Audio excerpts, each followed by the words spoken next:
Students today's topic is acid base balance. ये आपका general physiology का chapter number 5।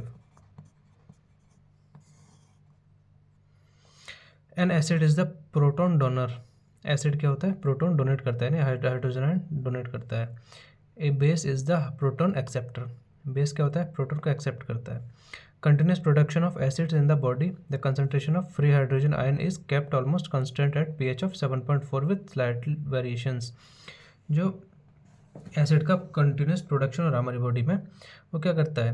The concentration of free hydrogen is kept almost constant, यानी कि जो hydrogen ion की जो pH है वो हमेशा कांस्टेंट होता है एक तरीके से 7.4 पे। हल्का सा ऊपर नीचे हो सकता है, 7.3, 7.2 या फिर 7.6 या 7.5 हो सकता है। हाइड्रोजन आयन एंड pH, इसे हम बोलते हैं पावर ऑफ हाइड्रोजन। एक तरीके से pH की फुल फॉर्म क्या होती है? Power of hydrogen. pH is another term for hydrogen concentration that is generally used nowadays instead of hydrogen ion concentration। जो pH होती है वो another एक अलग टर्म होती है हाइड्रोजन आयन कंसनट्रेशन के लिए, जनरली यूज़ करते हैं हम। pH is equals to log 1 to the power H positive. An increase in hydrogen ion concentration decreases the pH, यानी कि अगर हाइड्रोजन आयन की कंसनट्रेशन बढ़ रही है तो उसका pH डिक्रीज हो जाएगा, जिसकी वजह से क्या होगा? बॉडी में एसिडोसिस हो जाएगा। और अगर डिक्रीज हो रहा है हाइड्रोजन आयन कंसनट्रेशन, अगर डिक्रीज हो रही है तो क्या होगा? pH इंक्रीज हो जाएगा, तो उसकी वजह से हमारी बॉडी में क्या होगा? एल्कलॉसिस हो जाएगा। तो डिटरमाइन कैसे करते हैं एसिड बेस स्टेटस को, उसके बारे में आपको बताता हूँ। It is difficult to determine the acid base status in the ECF by direct method, यानी ऐसे कोई डायरेक्ट मेथड है ही नहीं इस चीज़ को फाइंड आउट करने का। तो इसके लिए हम इनडायरेक्ट मेथड यूज़ करते हैं, जिससे बोलते हैं हेंडरसन हैसलबैक इक्वेशन। बहुत इंपॉर्टेंट इक्वेशन है।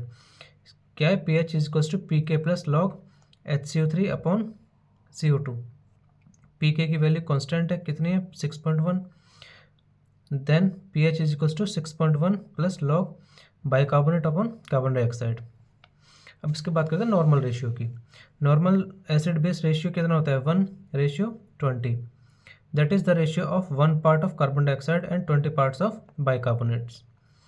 If this ratio is Altered, pH also भी इज अल्टर्ड, लीडिंग टू इधर एसिडोसिस और एल्कलोसिस। अगर ये इस रेशियो में अगर कोई भी वेरिएशन आता है तो pH में वेरिएशन आ जाएगा, जिसकी वजह से क्या होगा? या तो एसिडोसिस हो जाएगा बॉडी में, या फिर एल्कलोसिस हो जाएगा। अब बात करते हैं रेगुलेशन की। Regulation of acid base balance. Body is under constant threat of acidosis because of the production of large amount of acids, यानी कि बॉडी हमेशा एसिडोसिस के थ्रेट में रहती है। क्यों? क्योंकि जो एसिड का जो प्रोडक्शन है हमारी बॉडी में वो एक लार्ज अमाउंट पे होता है। ये कितने टाइप के होते हैं? 2 types of acids are produced in the body, यानी 2 टाइप के एसिड प्रोड्यूस होते हैं, वॉलेटाइल एंड नॉन वॉलेटाइल। तो फर्स्ट हम पढ़ेंगे वॉलेटाइल एसिड का क्या क्या होते हैं। These are derived from carbon dioxide. Obviously बात है, कार्बन डाइऑक्साइड से डिराइव्ड हो रहे हैं, बन रहे हैं। Large quantity of carbon dioxide is produce during the metabolism of carbohydrates and lipids, यानी हमारी बॉडी में कार्बोहाइड्रेट्स और लिपिड्स का जो मेटाबॉलिज्म हो रहा है उसकी वजह से क्या हो रहा है? कार्बन डाइऑक्साइड का लार्ज क्वांटिटी में प्रोडक्शन हो रहा है। This carbon dioxide is not a threat because it is almost totally remove through expired air by lungs, यानी कि क्या हो रहा है? ये लंग्स हो गए आपके, ये लंग्स क्या कर रहे हैं? कार्बन ऑक्सीजन को लंग्स से टिश्यू तक ले जा रहे हैं, और टिश्यू से और कार्बन डाइऑक्साइड को लंग्स तक लेके आ रहे हैं। तो इसकी वजह से क्या होता है? जो कार्बन डाइऑक्साइड है वो रिमूव हो रही है टाइम टू टाइम एक तरीके से। सेकंड है आपका non volatile acids. These are produce during the metabolism of other nutritive substances such as proteins, यानी कि जो अदर न्यूट्रिटिव प्रोटीन्स हमारी बॉडी में सब्सटेंसेस हैं जैसे कि प्रोटीन्स, उसकी वजह से ही होता है नॉन वोलेटाइल एसिड का प्रोडक्शन।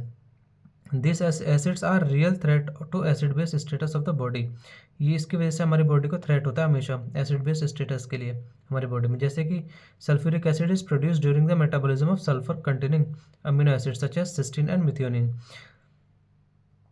जब सल्फर कंटेनिंग अमीनो एसिड्स होते हैं सिस्टीन और मिथियोनिन, इनका जो मेटाबॉलिज्म होता है तो सल्फ्यूरिक एसिड का प्रोडक्शन बढ़ जाता है, जिसकी वजह से क्या हो सकता है? हमारी बॉडी में एसिडोसिस हो सकता है। अब बात करते हैं कंपनसेटरी मैकेनिज्म।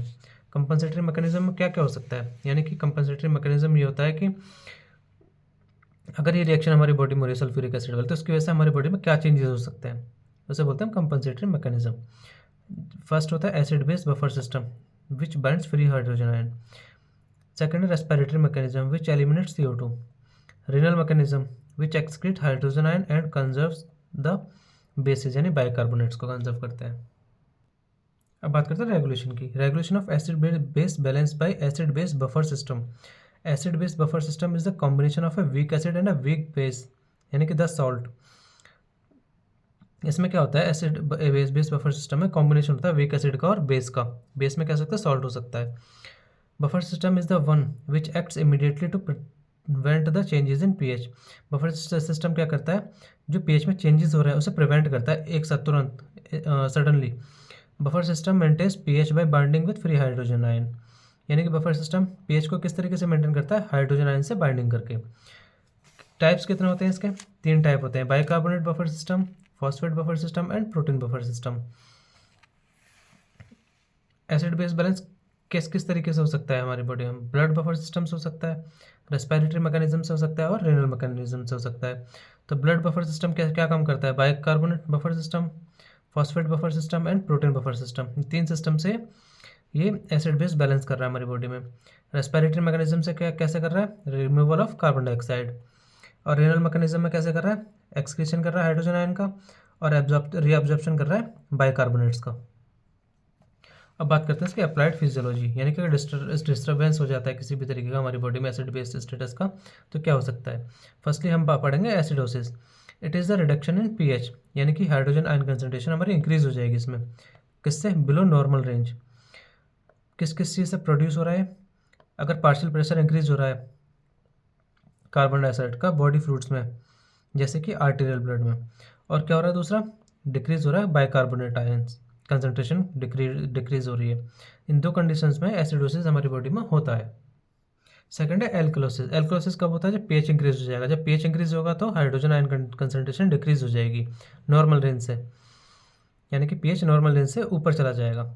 किस किस वजह से होता है, decrease in partial pressure of carbon dioxide in the arterial blood, यानी कि जो कार्बन डाइऑक्साइड का जो पार्शियल प्रेशर है आर्टीरियल ब्लड में वो कम हो जाए और बाइकार्बोनेट आयंस का कंसंट्रेशन बढ़ जाए।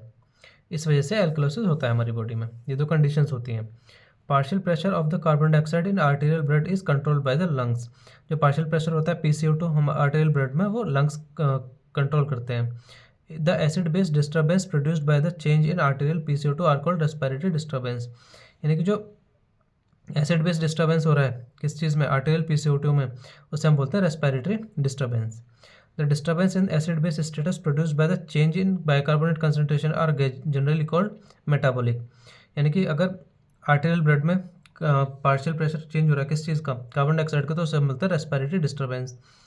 और अगर बाइकार्बोनेट आयन कंसनट्रेशन का हो रहा है तो उसे हम बोलते हैं मेटाबॉलिक डिस्टर्बेंस।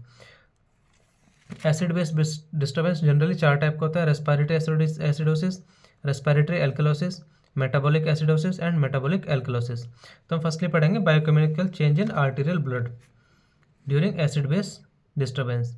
पैरामीटर क्या है, इधर एसिडोसिस है, एल्कलोसिस है, यानी कि 2 तरीके से होगा, respiratory acidosis and metabolic acidosis.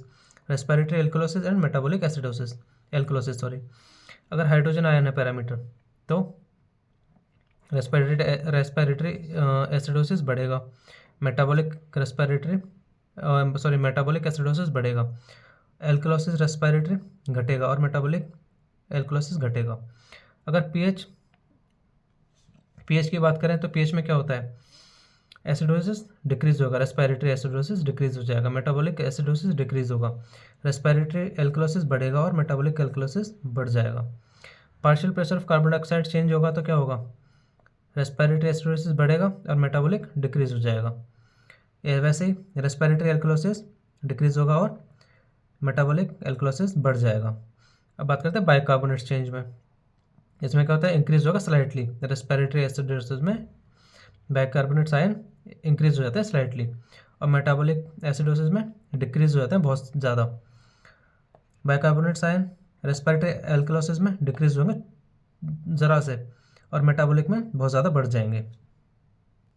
अब बात करते हैं कॉजेज़ के, एसिडोसिस के कॉजेज़ क्या क्या हो सकते हैं रेस्पिरेटरी में और मेटाबॉलिक में। तो फर्स्टली हम बात करेंगे रेस्पिरेटरी एसिडोसिस की। Airway obstruction due to bronchitis, bronchospasm, emphysema, in condition में रेस्पिरेटरी एसिडोसिस होने के चांसेस होते हैं।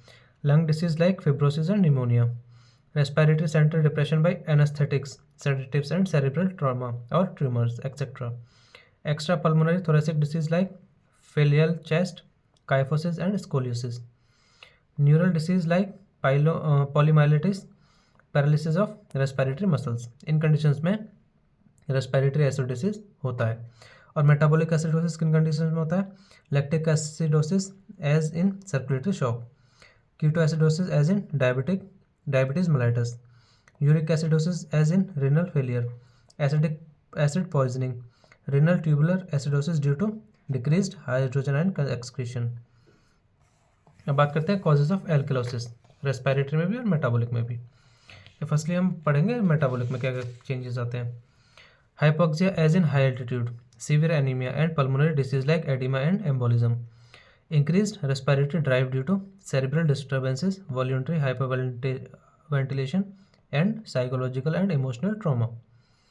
Second है metabolic alkalosis, vomiting and congenital diarrhea, endocrine disorders such as Cushing syndrome and Conn syndrome, and diuretic therapy. Thank you so much, guys.